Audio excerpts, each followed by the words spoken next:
네, 안녕하세요. 워터하우스입니다. 지난 영상에선 저희가 NFT를 구입할 때 오픈시에서 어떤 기준으로 프로젝트를 선정을 하는지에 대해서 총 4단계에 대해서 말씀을 드렸습니다. 그 기준을 가지고 총 8개의 프로젝트를 선정을 해놨고요. 그리고 이번 영상에서 1차적인 DYOR을 통해서 프로젝트를 선별을 하는 작업을 진행하도록 하겠습니다.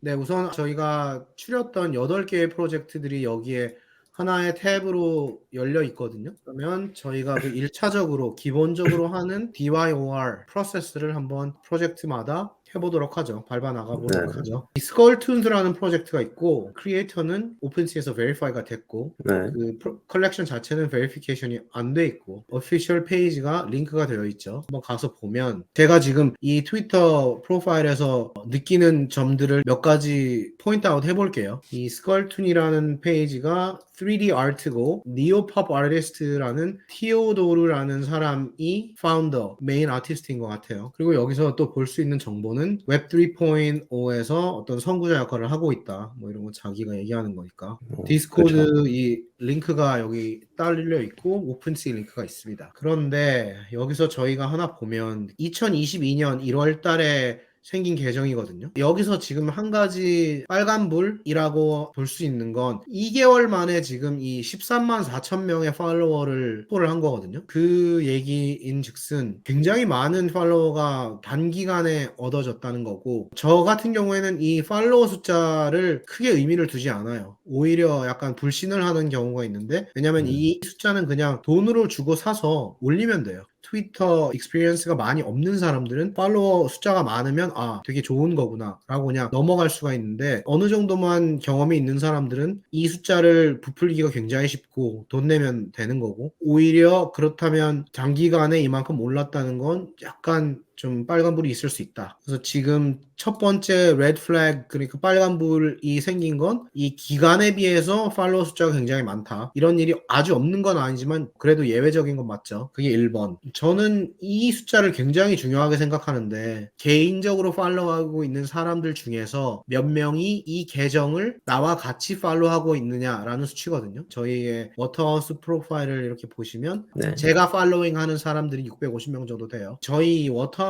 계정은 NFT에 관해서만 쓰는 계정이거든요.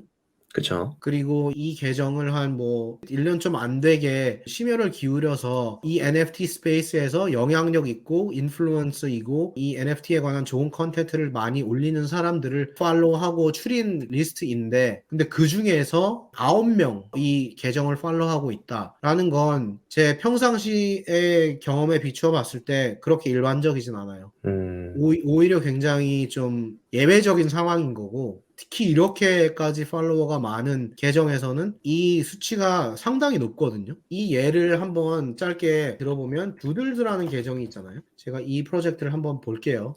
네, 지금 이 30만 명 가까이 정도 팔로워가 있고, 제가 팔로잉하는 리스트 중에서 225명이 이 계정을 같이 팔로우하고 있어요. 제가 이 스컬툰 계정이랑 이 두들 계정이랑 비교하는 건 좀 어불성설일 수 있다라고 하는 사람들에게도 당위성은 있죠. 왜냐하면 이 두들이란 건 굉장히 유명한 프로젝트고 팔로워 숫자도 2배나 되고, 그렇다고 하더라도 이 스컬트는 13만 4천 명이 있는 거고 두들은 30만 명이잖아요. 2배 조금 넘는 그런 팔로워 카운트를 갖고 있는데, 여기에는 제가 팔로우하고 있는 사람 중에 9명만 팔로우를 하고 있고 여기는 뭐, 225명이라는 건 비율 자체가 굉장히 큰 차이가 있잖아요. 그렇죠. 네, 그래서 저 같은 경우에는 이 숫자를 첫 번째 가장 먼저 보는 수치로 생각하고 있는데, 이 숫자가 9라는 건 아주 큰 빨간불이라고 할 수 있습니다. 네, 그리고 팔로워 카운트에 연관돼서 이게 진짜 넘버인지 부풀려진 넘버인지 볼 수 있는 가장 쉬운 방법은 피드에 있는 이 포스트들을 좀 보면 돼요. 이렇게 내려가 보면 지금 하루에 그래도 최소한 한 4-5개 정도 포스팅은 올라오는 것 같은데, 이런 포스팅을 하나 봤을 때 3월 25일에 그냥 트윗을 날렸던 게 579명이 라이크를 눌렀거든요. 600명 가까이 좋아요를 눌렀다는 건 꽤 인게이지먼트가 높은 건데, 이 숫자가 이 13만 4천 명에 비해서는 그렇게 큰 숫자가 아니란 말이에요. 그래서 13만 명이 부풀어진 건지 아닌지는 뭐 긴가민가 하죠. 근데 좀 그렇죠. 전에 아까 두들스를 한번 가볼게요. 여기 30만 명의 팔로워들이 있고 두들스가 직접 했던 건 짧은 트위터 하나에 4천 개의 이 인게이지먼트가 있었거든요. 2배 조금 넘는 팔로워 카운트 비율이 있고 여기에는 10배 가까운 뭐 8배 가까운 정도의 그 인게이지먼트 비율이잖아요. 뭐 이게 무조건 100% 맞다 이런 건 아니지만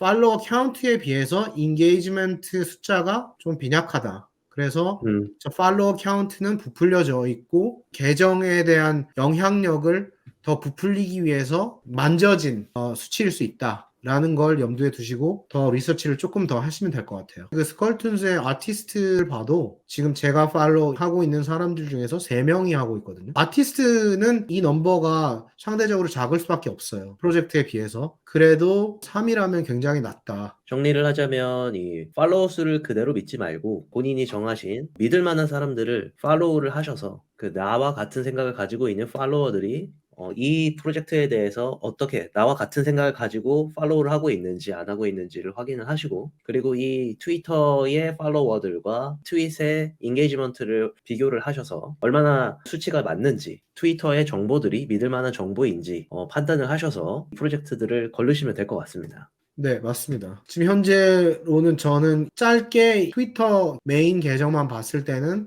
리서치가 100% 완벽하게 된 건 아니지만 제가 사용하는 수치로만 봤을 때는 이건 좀 간당간당하다. 이 스컬툰즈는 일단 한번 남겨두고 다음 네. 프로젝트를 한번 확인해 보도록 하죠. 두 번째가 Peaceful이라는 프로젝트인데 크리에이터도 베리파이가 안 됐고 컬렉션도 베리파이가 안 됐고 여기에 대신 그 서머리나 프로젝트 사이트 이런 게 있죠. 네, 그래서 가장 먼저 항상 하듯이 트위터를. 트위터에 가보겠습니다. 지금 이 트위터를 보면 이 트위터는 그 스컬툰스 계정에 비해서는 훨씬 더 자연스러운 수치들을 보이고 있는 것 같아요. 네, 뭐 한 달 정도 기간 중에 한 5천 명의 팔로워를 확보를 했네요.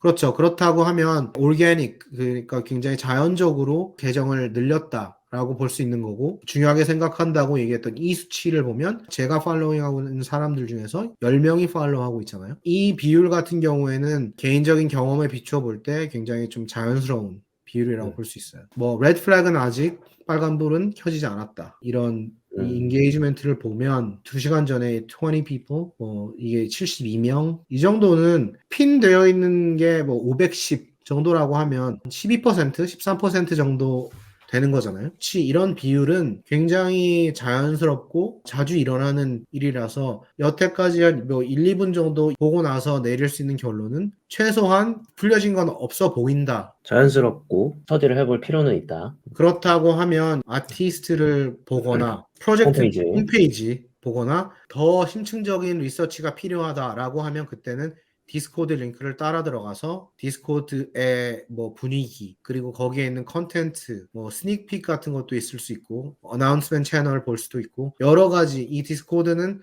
가장 마지막에 보는 게 제일 좋은 것 같아요. 왜냐면 이 절차는 시간이 꽤 많이 걸리거든요. 그렇죠. 아무래도 커뮤니티 내에서의 멤버들이 어떤 식으로 이야기를 하고 있고 얼마나 활성화가 되고 있고 그리고 뭐 거기에서 봇이 얼마인지 뭐 이런 것들도 다 파악을 해야 되기 때문에 가장 맞아요. 시간이 오래 걸리지 않을까 싶네요. 네, 그래서 리서치 절차를 먼저 거치고 난 후에 가장 마지막 단계를 디스코드 리서치를 하는 게 좋다. 그래서 저희가 첨언하자면 아까 저희가 얘기했던 그 4가지 단계에서 3단계랑 4단계 기초적인 리서치와 심층적인 리서치 그 2가지 단계는 딱 떨어지게 구분이 되어 있는 그런 단계들은 아니고 그 3단계, 4단계에서 확인해야 될 것들은 좀 유기적인 부분이 있죠. 이 프로젝트가 첫 번째로 봤을 때 뭐 괜찮다라고 생각하면 네, 맞아요. 자연스럽게 네, DIY 하시면 될 것 같습니다. 네, 그러면 이 프로젝트 같은 경우에는 지금 좀 볼 필요가 있다라고 결론이 났으니까 다음 단계로 아티스트에 대해서 한번 보고 이 홈페이지를 한번 찾아보는 게 자연적인 단계겠죠.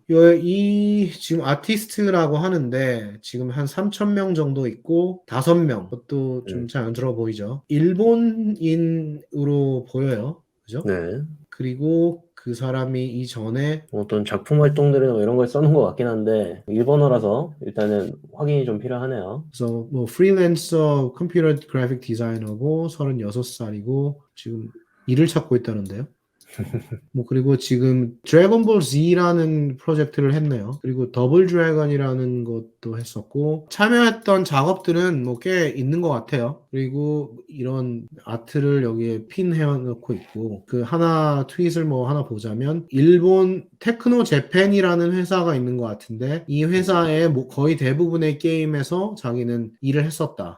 더블 드래곤만이 아니고 여러 가지 WWF에서도 했었네요. 네, 이 사람은 그래서 테크노 재팬이라는 회사가 있는데 이 회사에 여태까지 만들었던 게임 이런 거에 대부분 참여를 했다인 거잖아요. 이건 지금 이 테크노 재팬이라는 이름으로만은 안 나오는데 여기 나오네요. 1995년에 만들었던 게임이라고 하는데 뭔가 좀 옛날 사람인데요. 아니 근데 뭔가 좀 말이 안 맞죠. 왜냐면 36살이라고 했는데 자기가 이 게임에서 작업을 같이 했었다고 하고 더블 드래곤이라는 건 1955년 게임이라고 하는데 36살이라고 하고 뭔가 좀 말이 맞는 것 같지 않아요. 어차피 기초적인 단계에서는 딥한 리서치를 하는 건 아니지만 이렇게 처음에 몇 가지에 대해서 리서치를 했을 때 이런 좀 레드 플래그이 생기면 아무래도 보류를 하거나 그냥 넘어가는 게 우리의 시간도 아끼고 노력도 아끼고 NFT 프로젝트는 진짜 엄청나게 많거든요. 그렇기 때문에 이런 레드 플래그이 기초 단계에서 레드 플래그이 보인다는 건 그냥 과감하게 넘어가도 이렇게 크게 문제가 되지 않아요. 아주 낮은 확률로 이 프로젝트가 뭐 100배가 되고 1000배가 되고 이럴 수도 있죠. 그런데 그런 낮은 확률 때문에 그런 걸 걱정하면서 이걸 하나하나 다 봐야 되는 건 너무 비효율적이고 우리가 갖고 있는 시간이 너무 부족해요. 네, 시간을 효율적으로 쓰려면 이런 프로젝트를 스터디할 때도 과감하게 정리를 하고 네. 다운 스터디를 하는 것도 방법일 것 같습니다. 저희가 처음 본 두 프로젝트는 벌써 레드 플래그이 생겨서 보류하거나 그냥 넘긴다라는 결론이 났고요. 네, 세 번째 프로젝트는 Losers Club Official이라는 건데 뭐 한 가지 여기서 소셜 프루프에서 좋은 건 크리에이터 자체가 블루마크가 되어 있고 그리고 여기에는 뭐 아티스트랑 웹사이트 링크가 걸려 있고 여기 이 첫 번째 단계에서는 나쁘지 않아요. 트위터 페이지를 한번 가보죠. 우선 좀 두 달 안 된 정도의 기간에서 34,000명 정도 됐고요. 이런 34,000명 같은 경우에는 아주 그렇게 막 부자연스러운 숫자는 아니에요. 왜냐면 NFT 프로젝트가 생겼을 때 디스코드에서도 뭐 몇만 명은 쉽게 그냥 빨리 차거든요. 그래서 근데 이게 막 10만 명이 넘어가고 이러면 약간 부자연스러울 수 있는데 한 2, 3만 명 정도는 뭐 어느 정도 사람들한테 관심을 끌고 있으면 이상한 숫자는 아니다라는 걸 생각을 하면 되고 지금 제가 항상 가장 먼저 중요하게 생각한다는 이 숫자를 보면 26명이에요. 어느 정도 설득력이 있다. 뭐 아까 전 두 개 프로젝트랑 비교를 했을 때는 훨씬 더 많은 숫자를 보이고 있으니까 신뢰도가 올라가겠네요.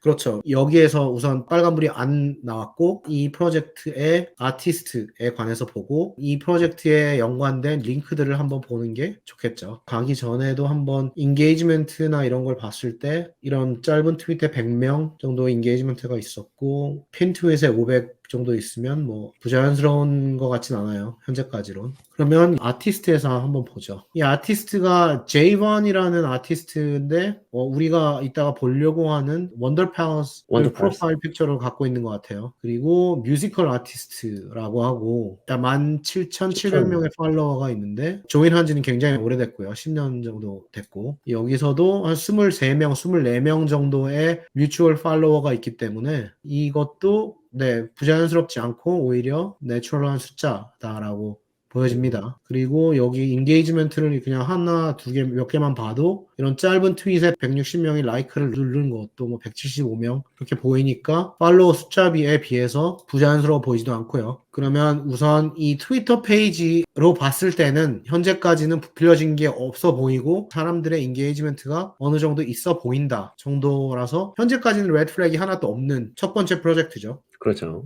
그러면 이제 아티스트 페이지도 아주 짧게 봤고 그 다음에 이제 그러면 이 프로젝트의 나머지 링크들을 한번 보는 게 자연적인 그 절차겠죠. 그렇죠. 루저 클럽이라는 프로젝트는 심층적인 조사가 필요하다라는 네. 결론을 내리고 나머지 프로젝트를 조사를 먼저 하는 걸로 하고 가면 되겠습니다. 그러면 아까 저희가 그 빨간불이 많이 보였던 앞에 두 프로젝트는 그냥 프로젝트들은 과감하게 지워버리는 걸로 하고 그렇게 그냥 진행을 이 하시죠. 스텝들을 다 닫아버리고 하는 걸로 가겠습니다.